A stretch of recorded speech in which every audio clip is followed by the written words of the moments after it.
Welcome back. It's Hour 3 on Tuesday, July the 29th, and we have Tim Alexander. And, of course, Tim, of course, even though he has a, quote, a BS button on his blog, we're not going to use obscenity words, but we will use obscene statements of fact, AP Newswire, Reuters, etc., not only about Gaza, and I wanted to think of a mnemonic that would explain what Gaza is. And we got to remember that the Zohar and the Talmud of Babylon, etc., kind of teach that the apostate people that we unfortunately consider Israelites, by the way, and there are some Israelites that have turned back and become Messianic believers, and they follow Jesus, Yeshua HaMashiach. But a lot of people think that the Gazans basically are soulless dogs, and the more dead, the better. Especially the statements of people like Mr. Netanyahu that says that how dare the Palestinians show telegenic photographs of good-looking dead Palestinian children. I mean, I the weapon of telegenic dead babies is a nasty thing to do to those who believe in. True psychopath that's speaking there. Right. Well, of course, Gaza meaning, I put a their God allows the zero allowable population in the Gaza Strip, which is 7 by 25 miles. A solution could have been reached. It has to be reached not just with Israel, but with surrounding nations, because a lot of these people were originally a couple generations removed from Egypt or areas like they carved up and created these nations like Jordan. They probably should be living in areas like Jordan or Egypt or even Saudi Arabia. And we should make sure that financially they can move forward with their lives and actually become people. These are intelligent people that need to go to school, have a home, drive a car, have a pen that doesn't skip. Don't be worried about rocket attacks or Israeli helicopters or phosphorus bombs. And we also, on the other hand, we need to start learning how do we deal with Islam so we can create, with rational people, a response to the crazy portions of the so-called scriptures in the Quran that, like the satanic scriptures, Solomon Rushdie talked about, so that people that are rational, doctors, engineers, lawyers, etc., say, that's a bad part. We don't want to really read that part of the Quran. We want to read the good verses that are nice to tell you, say, be nice to your neighbor, feed your stranger, etc., which is a basic heart of the people in the Middle East. They'll take the shirt off their back to provide you, but the crazies and the strongmen, and the more, of course, the Israelis bomb, the more the strongmen and the crazies and Hamas and Hezbollah take over, and they're the only people that are offered for election. I've said for years, Israel empowers them They empower them. So the average person living in Palestine wants to be able to eat safe food, drink clean water, drive a car, have hospitals that aren't blown up on the 3rd to 5th floor, don't want to be disabled and out in a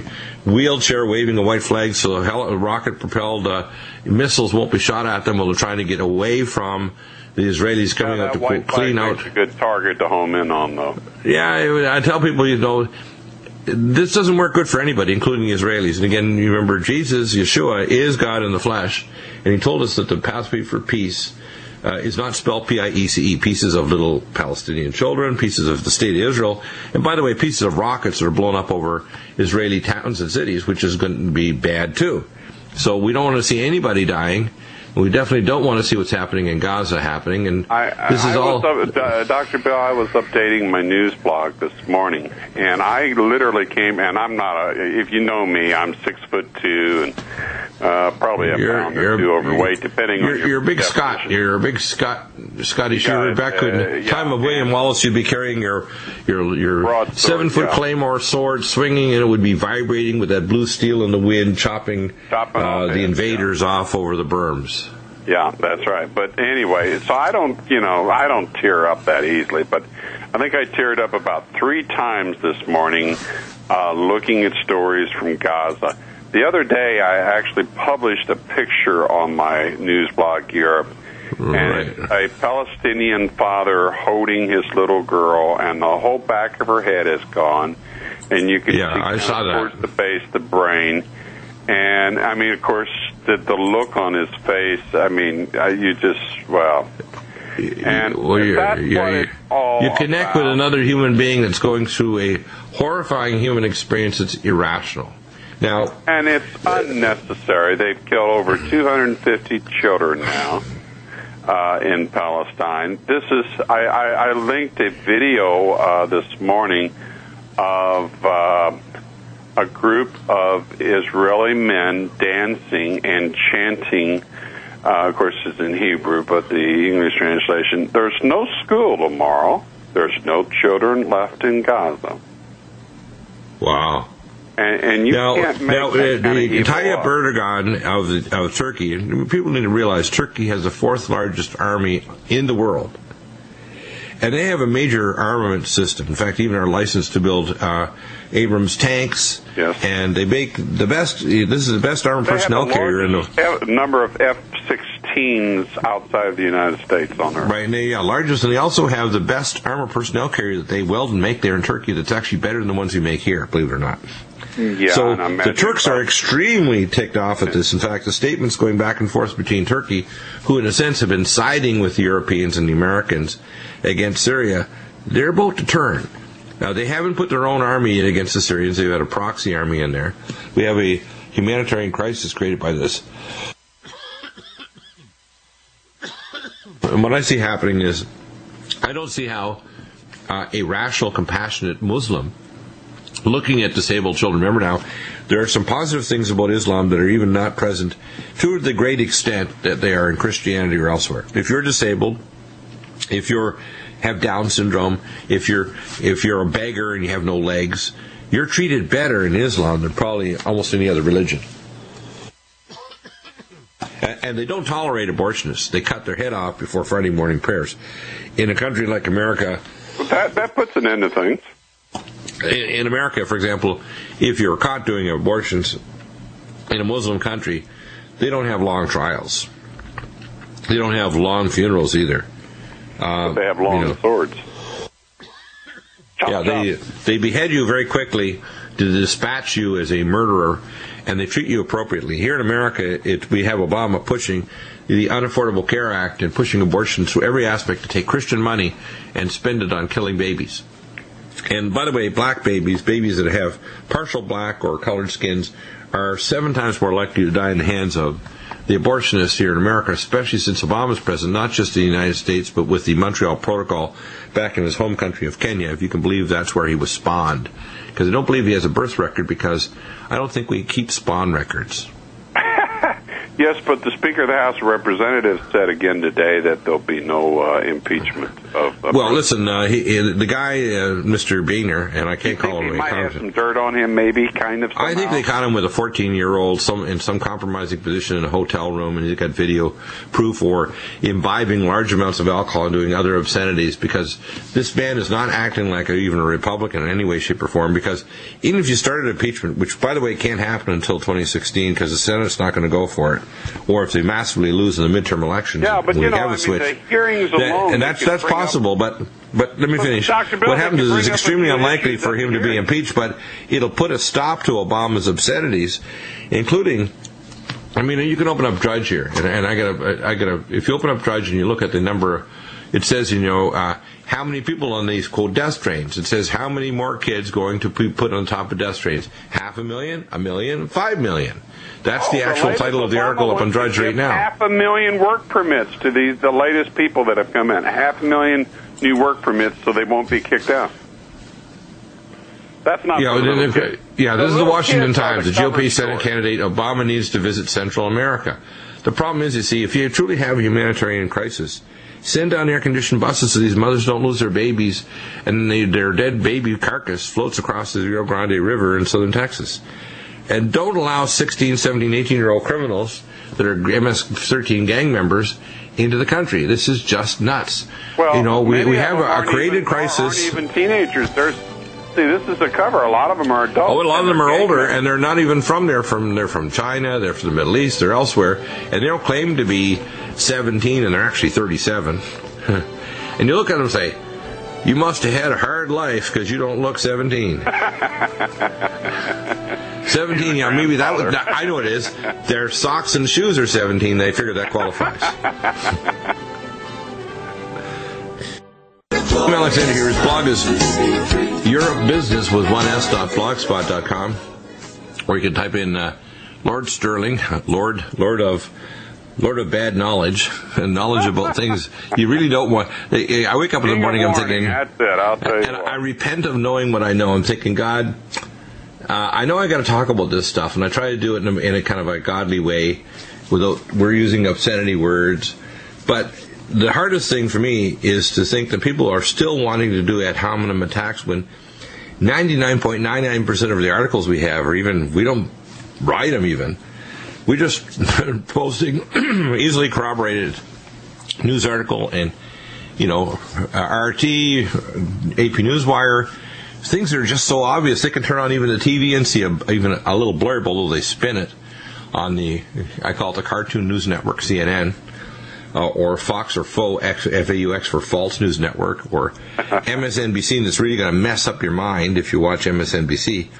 I can't. And of course, all these outlets I can stand Fox better than I can stand MSNBC. Yeah, MSNBC is the worst. Fox is the best of the lot there, but they're all pretty bad. But Fox is definitely the best. Yeah.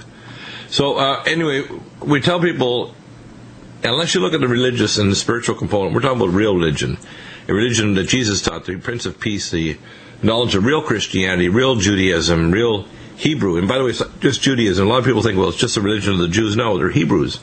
There's two houses of ancient Israel, and I have to teach people this history over and over again. There's the house of Judah, which is also the half-tribe of Benjamin, which means to build up the house of. And the 10 tribes of the northern tribes, which, by the way, include the Cohens. Cohens, which I'm descended from, are not Jews. They're Cohens. They're from the house of Ephraim. They served in the temple, and there were 24 families in the cycle when they returned to the families from Esfahan, Iran, where they intermarried with the Medians.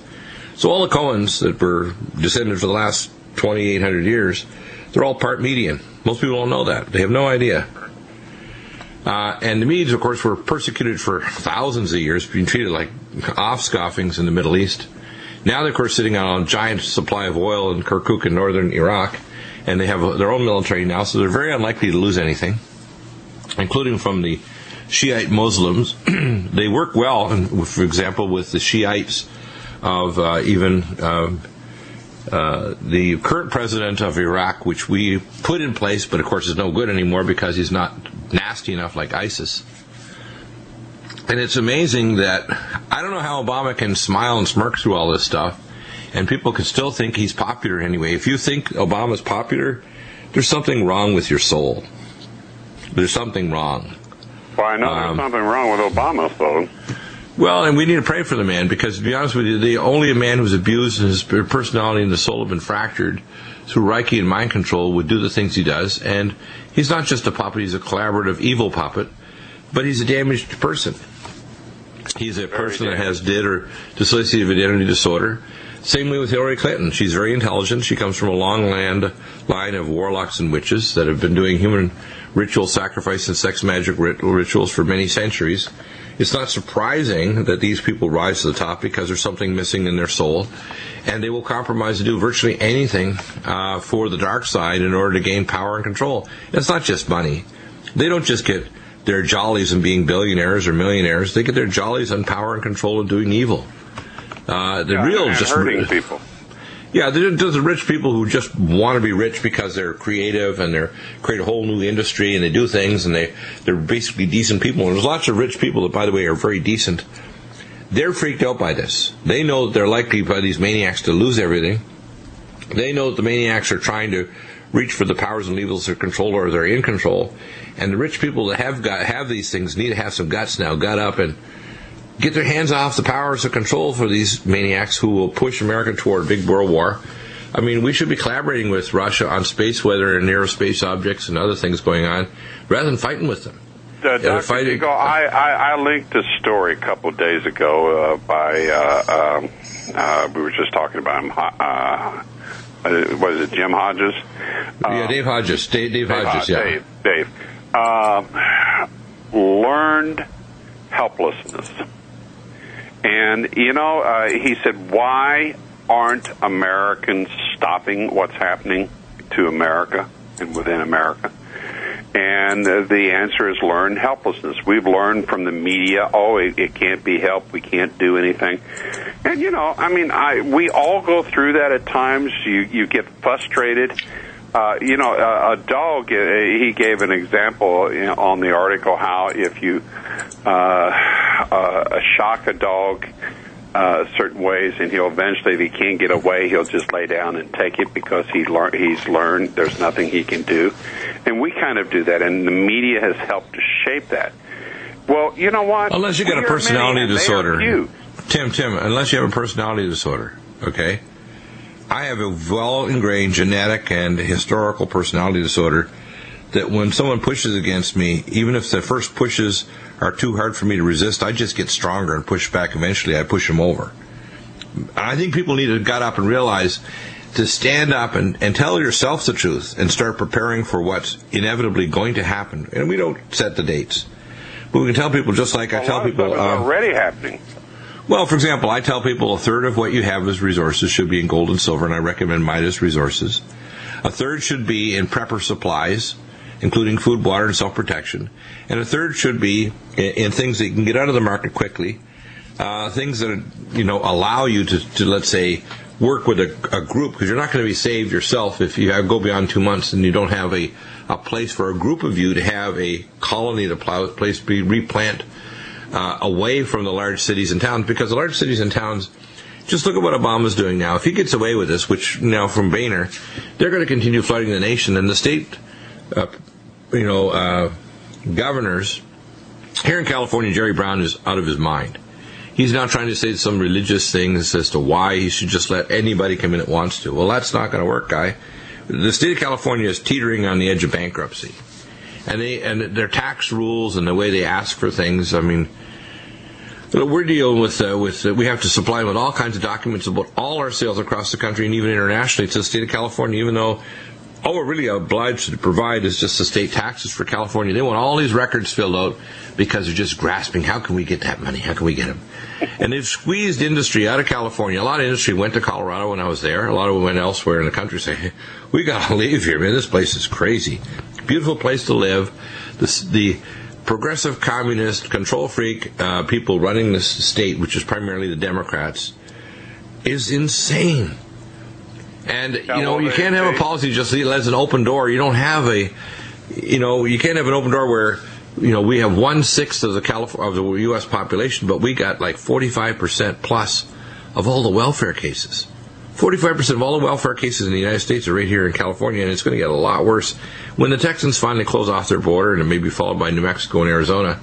If they all come to California, I mean, I'm for rapid and efficient immigration. So if people want to work here, or even guest workers, send a nice air-conditioned bus down, bring them up, treat them human beings, don't treat them like garbage, don't have them on the death train. Send them back to the country when they make their money. Pay them reasonably well. That's all about. That's not why Obama is doing this. No, he's doing it because he wants to create a gruel class that will support the fascist, Nazi, transnational corporatists that are fusing government and transnational, international corporate power to control Plantation America. Plantation America. Welcome back, and of course, if you go to the Military War College here in Virginia, if you take a military training in Canada or any other country, Britain or elsewhere, what you'll hear is you'll be told you must read Sun Tzu, The Art of War. I'm going to make a Sun Tzu statement that should be incorporated if Sun Tzu came back, or somehow he was able to write an additional chapter and send it by, put it up on Google or whatever. And here's the statement. Do not, when prosecuting war or the prelude to war, gain joy out of the destruction of your enemies. Because it makes you make decisions that put yourself in future risk that you can't anticipate and you can't compensate for your deficiencies now in that state. I.e., killing the heck out of the Palestinians will ensure there'll be enough rockets that will overwhelm your systems that even though you have the Samson option and you're going to bring the Temple of Dagon down for the 10,000 miles around, including Israeli attacks on Russia and European cities, by the way. People should understand this. This is not just Israel planning on attacking, by the way, the Vatican. They plan on blowing it up, and Rome. But they plan on attacking anybody, including Islamic cities within 10 to 14,000 miles, so all the way to Indonesia. So their plan to get joy over the suffering of their inferior or ill-matched enemy is, again, a sensu number 2 kind of update to say, this is going to foster and guarantee the spice of your own devastation and destruction. That's a warning to you, Israel. Same way as America, when you go and drone the heck out of a population and kill a wedding party on the border of Pakistan, then send back a second strike of drone Hellfire rockets to make sure that the EMTs that are catching the people that are bleeding and protecting them so they don't bleed out and putting hemopacks on them or IVs, you blow up the EMTs as well. So they're not able to do anything because their body parts are spread all over the place as well as the parts of their Berlinski, who's a senior advisor to this administration and was Carter's advisor, national security advisor, he has said very clearly that Netanyahu is making a horrible strategic mistake. This could be absolutely fatal to the state of Israel, the current war. And I've said that myself, and I see the direction. So is Barry Chalmers. She said it's very fatal. And we're talking about a Jew who was in the IDF in 1982 who went into Lebanon and the Golan Heights. The fact is, this is a suicidal strategy. It's a panic strategy by someone who's gutting up and trying to pretend they're a tough guy when actually, in fact, they're a quivering child swinging around deadly weapons that we've given them. And by the way, when we give these weapons to Israel, they take the weapon and they tell us to take a flying leap. In other words, they don't want to hear our policies, they don't want to hear our advice. They just want the dang weapons. And they will do industrial espionage and sell to our potential enemies like Russia and China or Muslim countries that will then have advanced weapons. So when we go into these countries, we not only are training Afghan soldiers to try to keep control of their country so it doesn't have a disaster zone, because there's some decent people in Afghanistan who want some proper policing. The problem is now, wherever we go, we sell weapons, we interfere with countries, we divide them up and balkanize them. And what we're doing here with Israel, even though Obama complains about it, we still gave them the bank tanker bombers to get through Iran. You're still giving them the advanced weapons, including the deep bunker buster nukes. I think that Obama's crazy. You can't be schizophrenic in your policy. And we need to actually have a statement by the Joint Chiefs of Staff that have to say, maybe they need to make an executive order as a military and say, guess what, Israel? We're taking you over. We are signing a paper to the rest of us that we're annexing your country. Number one. And we're going to control the situation because we're going to stop this slaughter in Gaza. We're also going to dissect away not only the weapons in Gaza, but the weapons in Hezbollah, the weapons in surrounding nations like Syria. And Syria, we don't want any more devastation and war. And we're not going to send in more crazy maniacs that are playing air guitar with AK-47s so they're going to die quickly at your hands with your sniper teams, which are some of the top in the world. We're going to stop all this idea of trying to do regime change. But we want to remove these weapons. We're going to send a Delta Force, and you don't resist us because we're going to take them out. We will guarantee peace through strength. We'll guarantee peace by dissecting away your claws. That include all the claws of all the nations around there that are trying to get at each other's throats. Well, this is why strongman, for example, Saddam Hussein, people say, oh, Saddam was such a bad guy. He was a bad guy, but he managed to keep his thumb on the necks of each one of these factions so they weren't at each other's throats killing each other. So they had women going to university, they had education programs, research. They had the Soviets same thing with Libya. I mean, it's now a mess. The government in Afghanistan, Afghanistan was clawing its way up. I mean, it was right. They had women in universities and everything, and now the West has interfered for its own ends, and then you have this Zionist thing that thinks that they're the only human beings on the planet, and everybody else is there to serve them. But remember, even that philosophy, they don't even believe themselves, to be honest with you. Anybody who's rational knows, if you look at human genetics, we have honest Israelis that even talk about the genetics of the people of Israel, where 98% of them are basically East Europeans, primarily from the areas of the South Caucasus Mountains. And they've actually traced it back through mitochondrial DNA right down to 4 females in Europe that are not even Middle Eastern. Their mitochondrial DNA is not Middle Eastern or Mesopotamian in any way, shape, or form. They got mitochondrial DNA from 4 women from Europe. Period. Ashkenazi, and they're originally. And I don't have any problem with that. I mean, they're smart people. But guess what? Let's dissect. See, I call religion real lies going on. If you have a relationship with God, you don't have religion, you have relationship. You get relationship with God and with your fellow man in your living world. That's what religion is supposed to do. Religion is supposed to get you into a very personal, honest, loving relationship with your Father in heaven. Right, and then, by the way, whether it's marriage stability in your marriage, because everybody's got faults. I got faults. Everybody's got faults. But if you have a relationship with God, you're in a continued state of repentance, forgiveness, and action to bring about peace. That's the cleansing nature of an ongoing relationship with the Creator God, whether it's peace with the medical profession that's a bunch of fearful knuckleheads that basically don't want to ask the tough questions. I remember going to a conference in Las Vegas, and I had a doctor come up to me, and he'd known that I'd already been doing radio shows, and he'd heard about me and teaching in the academy. He says, Deagle, I thought when first you were crazy, now I realize you're not. Like you're really know stuff. He said, but I just want to beg you, I'm going to beg you, please don't teach me anymore because I can't deal with the guilt. Maybe someday I'll be able to deal with the guilt of what I do. And here's a doctor who's already doing some alternative medicine, but he doesn't want to deal with the guilt because he knows that if he goes to his hospital privileges committee or the state licensing authority, whether it's things like Lyme disease, where if you treat even with conventional antibiotics beyond a month, your license is going to get pulled in a lot of states. If you're a dentist and you 20 years or 10 years ago railed against the idea mercury was toxic, so you're in the VA system and you weren't going to put mercury amalgams, you're going to lose your job.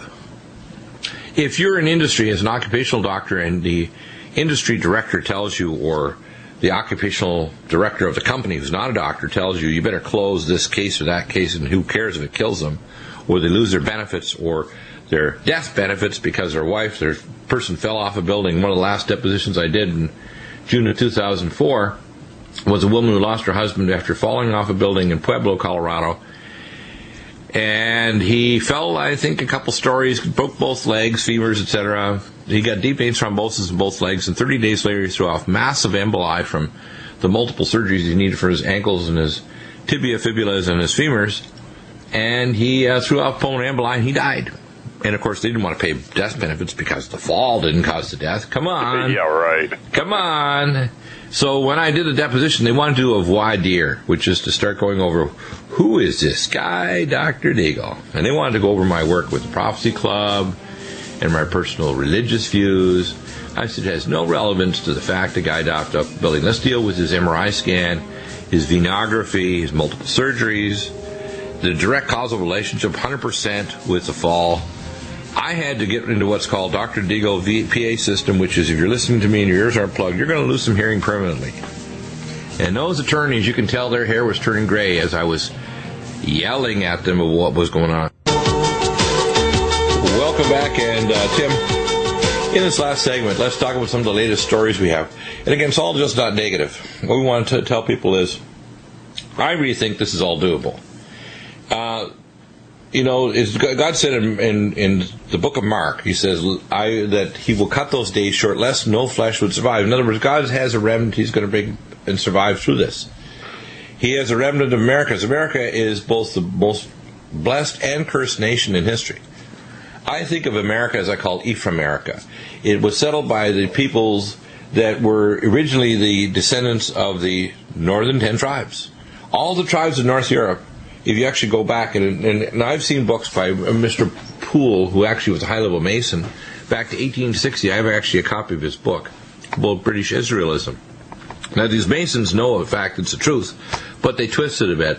The fact is, the Scots, the Irish, the Germans, the Welsh, all the peoples across Europe, the Spanish, the Italians, all these people were Ephraimites. They're all the northern tribes of Israel. Period. They know that. In fact, you can go to Scotland and see the book, the ancient sticks in the castle at Edinburgh, and they're written in ancient Aramaic. You can see the book of the Kells in Ireland, and it's written 2,800 years ago. And even copies of the book at St. Mary's University in Halifax, Nova Scotia. Don't forget the Stone of Destiny, the Stone of Scone, right, which is at St. Edward's Coronation. Right, so there, what people need to understand is... stowed as I was being born. I know the man that stowed it. He's the retired university administrator and attorney in Scotland. And he and, let's see, I think 2 or 3 other university students on Christmas Eve, 1950, snuck into Westminster Abbey and stole the Stone of Destiny, which was called Jacob's Pillow. Literally, it was believed. That's right, and more proofs, in other words. So here's the point, Tim, is that we have literally playing in the end times. The house of Judah, which is calling himself Israel, but you're primarily apostate Jews, which follow the Zohar and the Talmud of Babylon, which are demonic. Jews who are not Jews. These are, Jesus would say, the synagogue of Satan. Yes. There are well-meaning Jews that have actually come out of this horror. They're basically secular agnostics. They don't believe in any religion, so they're populated across the country and go to universities. They become communists and social activists and so on because they're so sick of their own Judaic religion, which, has a superiority complex and demonic roots in Babylon, that they've rejected religion on whole, or even better still, they're smart enough and wise enough that they become Messianic believers. We've talked about this with Carl Gallups, about the rabbi who found Messiah. The oldest rabbi and teacher in Israel recently died at 108, and he proved that Jesus is Messiah and he's coming back soon. Here's a Jew who was the last person on earth you'd ever think would accept him. The Bible code in the Torah. Right, and we have also Muslims that are being visited by Jesus supernaturally. And it clearly says Jesus is the Messiah.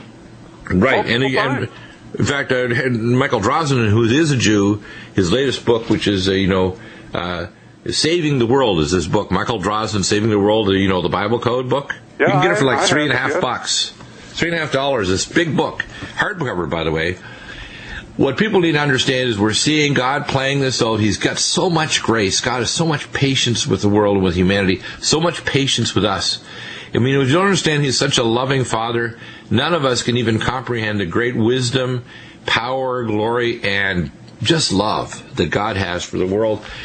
That despite all of that and all the suffering He took on Himself when He became a human in Yeshua, Jesus, as a Father in the flesh, if we don't understand that our geopolitics is driven completely by Satanism, that's why the rich and powerful, they know it's not driven by greed. It's okay to be a little greedy as long as you share what you got when you get it. Because you're talented, you're smart, whatever. You can't give what you don't have. If you want to give something to the Salvation Army, I'll give you an example. We're successful enough, we can help the local mission here in Oceanside of the homeless, but we want them to stop drinking and taking drugs, and they can go there and they get a good meal and bed and everything, and they get properly taken care of. We're able to we send Nutrimedical to Japan and to Africa and so on to stop things like Ebola. We're able to do some things because we have some substance to help our neighbors and friends and people overseas and people that need help that can't get it otherwise, because we have something. You can't give what you don't have. And God gives us access so that we can, just like He says, you do not tread down the fields for the gleaners, that come to the fields. But you don't treat money as your God, and you don't. In fact, you just realize it's just against people for hate. Right. Okay, I'll give you an example. We now, and it's a story on my blog, Europe, a shocking 77 million Americans are now facing debt collectors. Whoa. I mean, America is the richest country on earth. Well, just look at the list. Had we not had all these wars and this bogus war on poverty. Even if it stopped tomorrow, first thing we do, put Glass-Steagall in, start big projects like NOAP and North American Water and Power, open Warehouse 13 with nuclear fusion technology, just the hydrofracking, stop chemical hydrofracking and use web-based, that's the technology, and microwaves to actually get the oil up. Don't destroy the water table. Recharge the Ogallala. The hydrogen in water for internal combustion. Right, and of course we know that Americans are the most. 90% of the world patents are American. I mean, we are the most creative people on the earth. Okay, 90% of the patents on the planet. 100 million Americans. There's no need for it at all. I personally don't think if anybody's talented, they should have to owe a cent after they finish school. I think that everyone in this country should have an education where they're taught how to think about thinking rather than just told what to think. Unfortunately, people are getting dumber because they're deliberately being dumbed down by the education. Well, we see bad examples in China. They're told what to think, but they're not told how to think. And there's even corporate business leaders in China that are very frustrated with Chinese engineers because they're very smart, but they have unidirectional intelligence. They can only steal what's already created because if they try to create, they're so afraid of actually having someone come down on their head or losing their job or being sent to a Laodai prison camp, they don't step out of the box. And even when transnational corporations try to interact with these smart people, they get frustrated. You see, what we have is a situation where we need to treat human beings of all skin colors as sacred children of the Creator God. Not our children, but the children of God. We need to start treating the earth as a living being, that we can't kill the oceans and the air and expect to be able to have a home outside when we don't have to live in a dome city. We should realize that future generations, 1,000 or 10,000 years from now, that'll have passed the singularity and don't need to die, that human beings will spread across the galaxy and cosmos, but God, the God of the universe, will restrain us from doing so if He thinks we are a disease or a plague with bad philosophy, bad religion, and bad technologies to cause havoc and damage to the cosmos. Which, by the way, I think is what is happening now. I think we're under a quarantine. Well, we have been. We have actually been under, I call it the quarantine of the last, since the last what's called the Younger Dryas period after the last nuclear war that occurred on Earth, which is around 13,000 years ago, and we've had multiple collapses of our civilization. This is not the first time that America and the West is going to go to war with the East. We've had proof that there's been multiple collapses of high technology in America, in the world, that have been interacting, by the way, with what I call demonic and transgalactic and cosmic powers of good and evil. And the evil has always tried to win and control and crush. What it's doing basically now is it's coming as a massive galactic abortionist to try to damage our civilization and make human beings incapable of reproducing or having extended lifespan and spreading across the cosmos and the universe, bringing good and creativity and acting as a midwife for yet other civilizations. Instead, what we have is a world that doesn't want to dispatch disease but want to live off it like a maggot, like the healthcare professions, or doesn't want to have a political system where we have direct democracy, where no issue is more than 10 pages, has one subject, one object, everybody can vote on it, that politicians can move forward with true representative government. There's no such thing as global bureaucrats and policymakers that are so-called expert politicians or bureaucrats that make all the rules, like in the European community, where 85% of the laws are now handed down by bureaucrats that have never been elected. That's how they want to run the world. They want to rule the world by rule-making and edicts from the super elite. You know who set all that up in Europe was the Rothschild family. Exactly. We have to face the fact that the Rothschilds, the symbol of the red shield, the symbol of the Star of Astarte, a human sacrifice symbol, the symbol that they've turned blue to put over the state of Israel, is demonic. It goes right back to Canaan. It goes right back to human sacrifice. If you go to the Jewish Encyclopedia and look up the Star of David, you will find that very thing that you just said. Yeah, the Star of Astarte, the spring human sacrifice, where they put live children, or if they didn't have a child, they bake cookies in the shape of children, like the gingerbread men, and little boys and girls, as a proxy for a pregnancy which they should have delivered to the arms of the fire of Moloch and Baal. That's what they do. Well, we need to turn to God. Well, turning to God is the first step, and then secondly, letting God direct us and giving us the guts to stand up for the truth. Medical, geopolitical, That's every what we way. try to do here.